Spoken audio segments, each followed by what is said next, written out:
अस्सलाम वालेकुम क्लास। आज बेटा हम डिस्कस करेंगे chapter number 11 and lecture number 16। Chapter number 11 और लेक्चर नंबर 16 में जो टॉपिक हम डिस्कस करेंगे, determine the output of the following code segment. इसी तरह हमने चैप्टर नंबर 10 के एंड पे भी इस तरह से लेक्चर अटेंड किए थे, उनमें भी हमने कोड सेगमेंट्स का आउटपुट फाइंड करना था और डिफरेंट कोड सेगमेंट्स का हमने एरर डिटरमाइन करना था।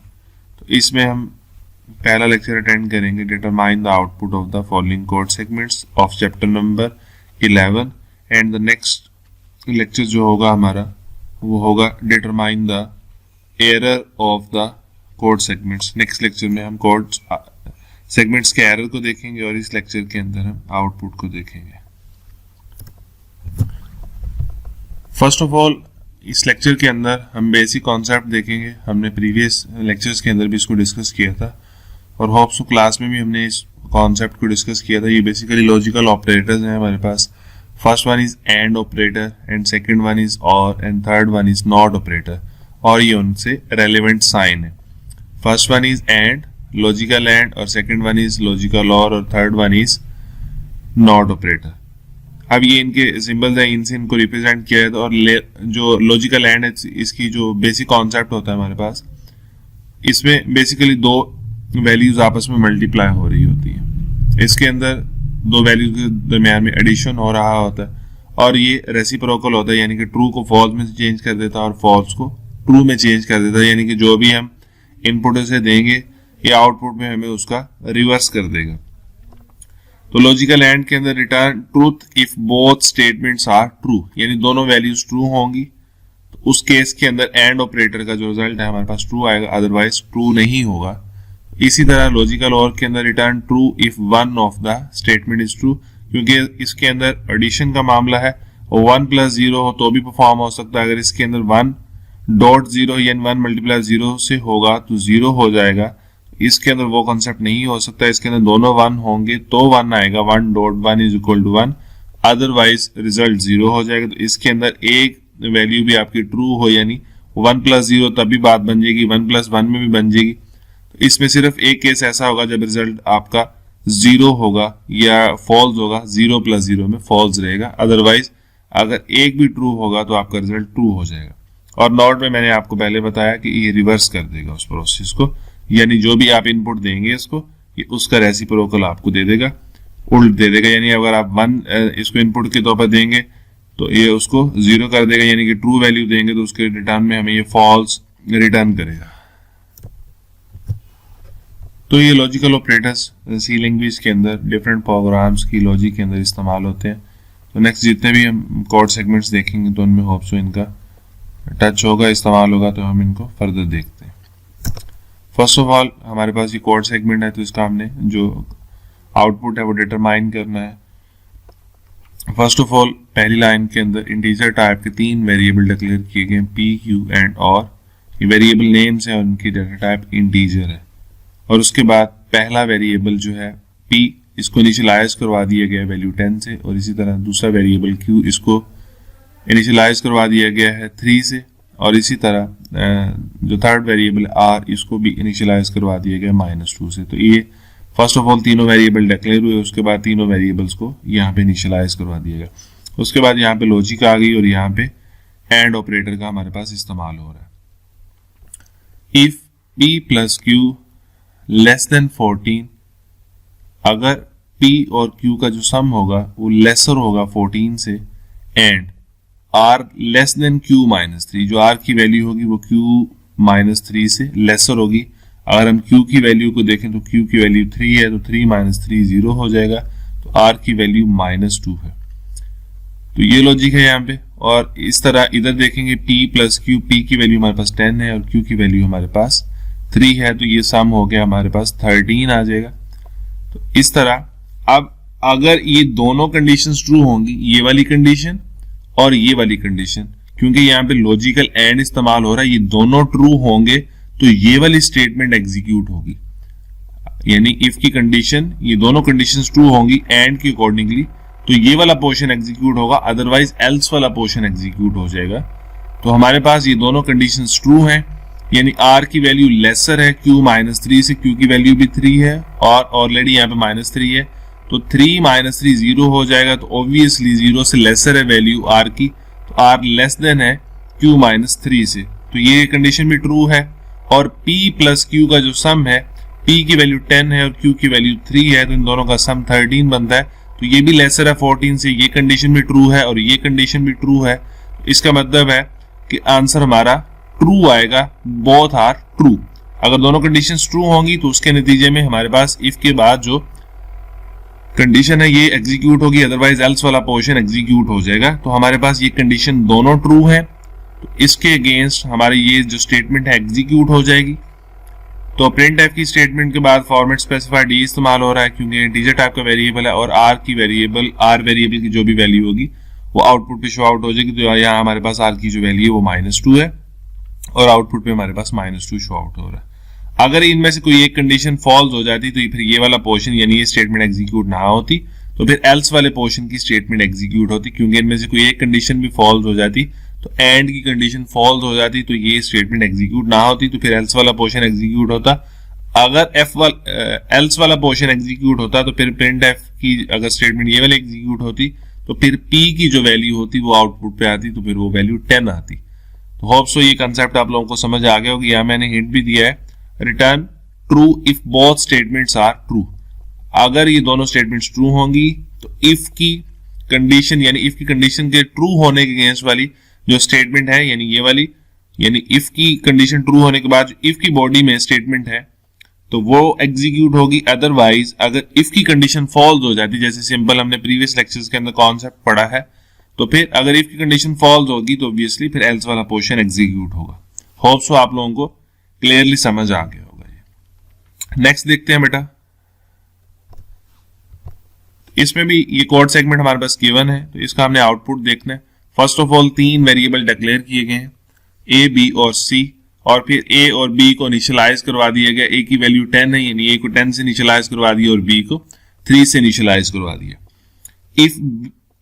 इफ कंडीशन इस्तेमाल हो रही, if a modulus B is equal to 1, और यहाँ पे डबल असाइनमेंट ऑपरेटर का साइन जो है वो इक्वल के लिए इस्तेमाल होता है। अगर सिंगल असाइनमेंट ऑपरेटर हो तो वो वैल्यू असाइन करने के लिए इस्तेमाल होता है, यानी कि यहाँ पे बी को 3 असाइन किया गया, तो इसका मतलब है बी 1 के बराबर है। तो यहाँ पे हम ये जो देखेंगे कंडीशन क्या है, A modulus B is equal to 1, यानी कि A modulus B equal to 1 आता है, ये कंडीशन है। तो क्या एग्जीक्यूट होगा, सी इज इक्वल टू 0, यानी ये कंडीशन अगर ट्रू होगी तो सी की वैल्यू 0 होगी। अगर ये कंडीशन फॉल्स हो जाती है तो फिर एल्स वाला पोर्शन एग्जीक्यूट होगा, तो सी की वैल्यू आउटपुट में हमारे पास 1 डिस्प्ले होगी। तो इसको हम देखते हैं, ए की वैल्यू हमारे पास 10 है और बी की वैल्यू 3 है। जब 10 को 3 से डिवाइड करेंगे तो 3 3 9 इक्वल 1 ही बचेगा, तो ये कंडीशन यहाँ पे ट्रू है। तो इसके अगेंस्ट हमारे पास c is equal to 0 execute होगा, एल्स वाला पोर्शन एग्जीक्यूट नहीं होगा। तो इसके नतीजे में अगर हम देखें तो print F %d format specify D इस्तेमाल हो रहा है, क्योंकि हमारे पास जो वेरिएबल है वो इंटीजर टाइप का। तो फॉर्मेट स्पेसिफाई डी के बाद c इस्तेमाल हो रहा है, तो c का आउटपुट पे जो हमारे पास रिजल्ट आएगा वो बाय डिफॉल्ट 0 आ रहा है, क्योंकि यहाँ पे इस इफ की जो कंडीशन थी वो ट्रू हो गई और उसके बाद जो स्टेटमेंट एग्जीक्यूट होगी तो उसमें हमने सी को जो वैल्यू यहाँ पे असाइन की है वो 0 है। तो आउटपुट पे हमारे पास जो सी की वैल्यू डिस्प्ले हो रही है वो 0 हो रही है। ऊपर सी यहाँ पे ना तो इनिशियलाइज था, तो इस कंडीशन के अगेंस्ट, इस कंडीशन के ट्रू होने के अगेंस्ट ये वाला जो लाइन है, ये पीस ऑफ कोड की ये जो लाइन एग्जीक्यूट हुई, तो इससे सी को वैल्यू असाइन होगी। सी की वैल्यू यहाँ पे हमारे पास करंट टाइम पे 0 है, तो ये हमारा इस पीस ऑफ कोड का आउटपुट है। ये भी बेटा हमारे पास पीस ऑफ कोड गिवन है, इसका भी हमने आउटपुट फाइंड आउट करना है। तो इसमें फर्स्ट लाइन के अंदर वेरिएबल इनिशियलाइज हो गए हैं, इंटीजर टाइप के 3 वेरिएबल हैं, ए बी और सी। ए को वैल्यू 4 असाइन हुई और बी को 2 और सी को 5, और यहाँ पे ए इफ की पहली कंडीशन आ गई, if A greater than b, अगर ए की वैल्यू बी से बड़ी होगी तो ये वाला पोर्शन एग्जीक्यूट होगा। अगर इफ दूसरी कंडीशन हमारे पास आ रही है, if C is equal to A, यानी इफ सी की वैल्यू ए की वैल्यू के बराबर है तो ये वाला पोर्शन एग्जीक्यूट होगा। अगर ये कंडीशन और ये कंडीशन दोनों फॉल्स हो जाती फिर एल्स वाला पोर्शन हमारे पास एग्जीक्यूट होगा। तो पहली कंडीशन को देखते हैं। फर्स्ट ऑफ ऑल ए की वैल्यू हमारे पास 4 है और बी की वैल्यू 2 है, तो ए ग्रेटर है बी से, ये कंडीशन ट्रू है हमारे पास। अगर ये कंडीशन ऑब्वियसली हमारे पास इस टाइम पे ट्रू हो गई है तो यहाँ पे नेक्स्ट जो स्टेटमेंट एग्जीक्यूट होगी तो उसमें जो ए की वैल्यू अपडेट होने के बाद 5 हो जाएगी, ऊपर जो ए को वैल्यू असाइंड थी वो 4 थी। ये कंडीशन ट्रू हुई क्योंकि ए की वैल्यू 4 थी और बी की वैल्यू 2 थी, तो इस कंडीशन के अकॉर्डिंगली ये कंडीशन ट्रू हुई। उसके बाद इफ की बॉडी में जो स्टेटमेंट थी जैसे ही वो एग्जीक्यूट हुई तो ए की वैल्यू आफ्टर अपडेट ए की वैल्यू 5 होगी। ठीक हो गया। जैसे ए की वैल्यू 5 हुई तो नेक्स्ट कंडीशन हमारे पास एग्जीक्यूट होगी if C is equal to A. तो यहां पे हमारे पास जो सी की वैल्यू 5 है और ए की वैल्यू भी हमारे पास 5 हो चुकी है, तो सी ए के बराबर है, तो ये कंडीशन भी हमारे पास ट्रू हो गई। तो ए इज इक्वल टू 6 हो गया, यानी अब ए की वैल्यू आफ्टर अगेन अपडेशन यहाँ पे हमारे पास ए की वैल्यू जो है वो 6 होगी। तो ये कंडीशन भी ट्रू होगी, यानी कि ये वाला पोर्शन अब हमारे पास एग्जीक्यूट हो गया, एल्स वाला पोर्शन एग्जीक्यूट नहीं होगा। तो हम जैसे प्रिंटफ परफॉर्म करेंगे पावरपॉइंट स्पेसिफाइड डी, उसके बाद ए आउटपुट पे जैसे हमारे पास डिस्प्ले होगा तो ए का आंसर हमारे पास 6 आ रहा है। तो इस तरह की डिफरेंट टेक्निक्स होंगी।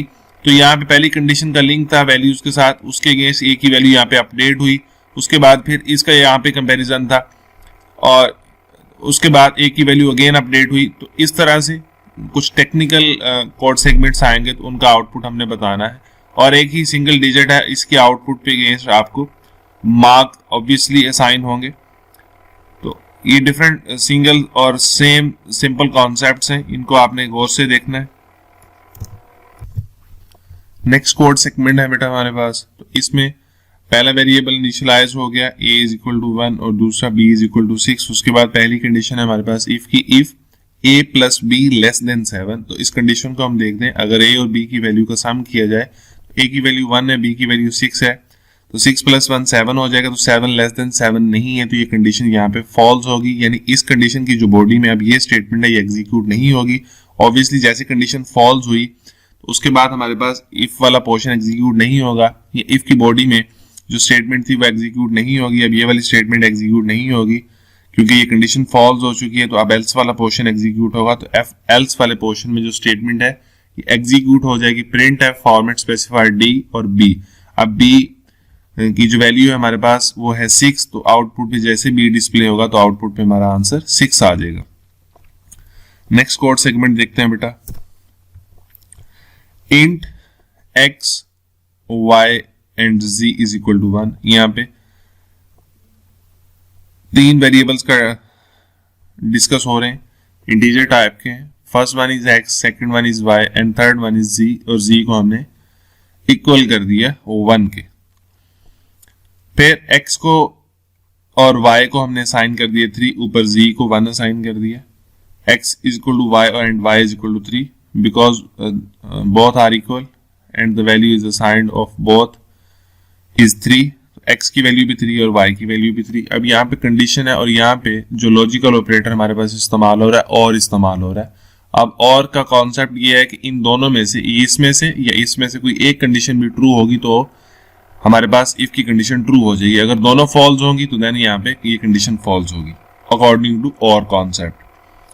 तो अब यहाँ पे हम देखते हैं इफ की कंडीशन है x is equal to y, तो ऑब्वियसली x की वैल्यू भी 3 है, y की वैल्यू भी 3 है, तो ये कंडीशन यहाँ पे ट्रू होती है। और दूसरी कंडीशन भी हम देख लेते हैं y लेस देन z, तो y की जो वैल्यू हमारे पास 3 है और लेस देन z है, तो ये कंडीशन यहाँ पे रॉन्ग है क्योंकि y की वैल्यू 3 है और z की वैल्यू 1 है, तो y की वैल्यू लेसर नहीं है बल्कि y की वैल्यू ग्रेटर है z से, तो ये कंडीशन यहाँ पे रॉन्ग है अकॉर्डिंग टू और कंडीशन। और के कंसेप्ट के अकॉर्डिंगली, यानी लॉजिकल और के अगेंस्ट। लॉजिकल और का कॉन्सेप्ट बेसिकली प्लस का होता है, ये दो वैल्यूज को आपस में प्लस करता है, ये दो बिट्स को आपस में ऐड करता है, तो उसके नतीजे में अगर एक बिट भी हमारे पास प्लस हो यानी 1 हो, ट्रू हो, तो उसके नतीजे में हमारे पास रिजल्ट पॉजिटिव आता है या ट्रू ही आता है।